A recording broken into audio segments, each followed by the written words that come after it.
गौशाला के इन गौ सेवकों का समर्पण वंदन के योग्य है। आप इनकी मेहनत देखिए, इनके काम करने का तरीका देखिए, इनके सेवा और समर्पण को देखिए, आपको आनंद आ जाएगा। सिरोही की अर्बुदा गौशाला, जिसका हमने कल एक वीडियो बनाया था, ये समाधान हो सकती है सिरोही की अर्बुदा गौशाला शहर के सभी बेसहारा गोवंश की। आज हम आपको यहां काम करने वाले गौ सेवकों का समर्पण बता रहे हैं। वंदन करता हूं मैं इनके इन भावों को। इनकी मेहनत का मोल कदाचित कोई नहीं दे सकता।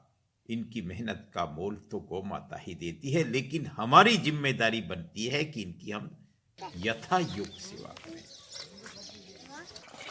शास्त्र कहते हैं जो गौ सेवा करते हैं जो लोग, वो पूजनीय होते हैं, परम पूजनीय होते हैं। गौशाला की सेवा करने वाले गौशाला के सेवक, गोपालक, ये दुखी ना हो, इस बात की समाज को चिंता रखनी चाहिए। अर्बुदा गौशाला में कुछ गोपालक हैं, हम देख रहे हैं, और इनके बदौलत, इनकी सेवा की बदौलत गौशाला में ये काम दिखाई दे रहा है। प्रशासन इनको पगार देता है, लेकिन इनका दर्द जो झलकता है, मैं फिर निवेदन कर दूं, ये राजनीतिक चर्चा कदापि नहीं है। इनका दर्द दो तरह से झलकता है कि इनकी पगार कम है।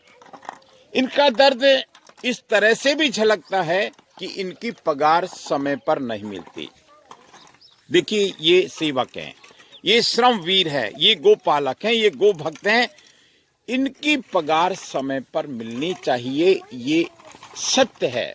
क्योंकि कोई बीमारी होती है, घर में खर्चे होते हैं, या यूं कहें कि क्योंकि सामान्य पगार अगर समय पर नहीं मिलती तो वो अच्छी बात नहीं है। मैं कह रहा हूं कि ये कोई बहुत बड़ा विरोध भी नहीं है, लेकिन ये लोग खुश रहें तो अच्छा काम कर सकते हैं। भाई राम राम, बढ़िया काम कर रहे हो आप, बहुत अच्छा काम कर रहे हो। देखो, इस लोक में तो आपको पता नहीं कुछ मिलेगा या नहीं मिलेगा, लेकिन आपका मुक्ति निश्चित है, मोक्ष निश्चित है। इस आबू क्षेत्र में मैंने ऐसे हजारों संतों के नाम सुने हैं जो गाय चराते चराते बड़े सिद्ध हो गए। फिर बड़े देवपुरी बाबा हो या मोरिया बाबा हो या कोई भी संत हो, और वो सारे संत रेबारी समाज से हुए हैं या उस समाज से हुए हैं जिन्होंने गायों की सेवा की।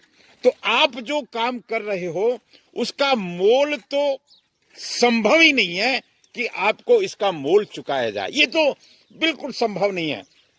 लेकिन अगर हम सांसारिक दृष्टि से देखें, देखिए, मैं फिर कह दूं, मैं राजेंद्र नरुका, आपको आपकी सेवा का मोल देने की औकात किसी में नहीं है, मेरे अंदर भी नहीं है, कोई बड़े से बड़े राजा महाराजा के अंदर भी नहीं है। आपको मोल देने की औकात केवल गौ माता के अंदर है, और ऐसा उदाहरण हमने देखा है। फिर भी चूंकि आप एक मानव हैं, आप सामाजिक प्राणी हैं, आपकी क्या वैसे मुख्य समस्या क्या है? टाइम पर तो पगार आता नहीं है। हाँ। हमारे पगार बढ़ाते नहीं, हमें एक महीना होकर 27 तारीख ने पगार आती है, तो हम क्या करें? देखिए भाई, ये बस एक छोटा सा इशारा है हमारे इस व्यवस्था को कि समय पे पगार मिले और पगार बढ़ाते रहे, इंक्रीमेंट लगते रहे। इसमें क्या है, क्योंकि ये जो काम कर रहे हैं वो मैं भी नहीं कर सकता, ये जो काम कर रहे हैं वो बड़े बड़े वक्ता भी नहीं कर सकते। जो गौ माता पे बड़ी बड़ी कविता लिख देते हैं, वो भी, उनकी भी औकात नहीं है कि इस तरह का काम करें। राम राम बाजी, आप इस उम्र में भी सेवा कर रहे हो, हैं? क्या नाम है आपका? हैं? मोरिया। और रे रे रे रे, मोरिया बाबा की जय। भाई मोरिया बाबा तो बहुत बड़े संत हुए हैं और वो ऐसे संत हुए हैं जो गाय चराते थे और गाय चराते चराते मोक्ष सिधार गए। उन्होंने अपनी मृत्यु से पहले कह दिया कि मुझे उस समय जाना है और आज उनको लोग पूछते हैं।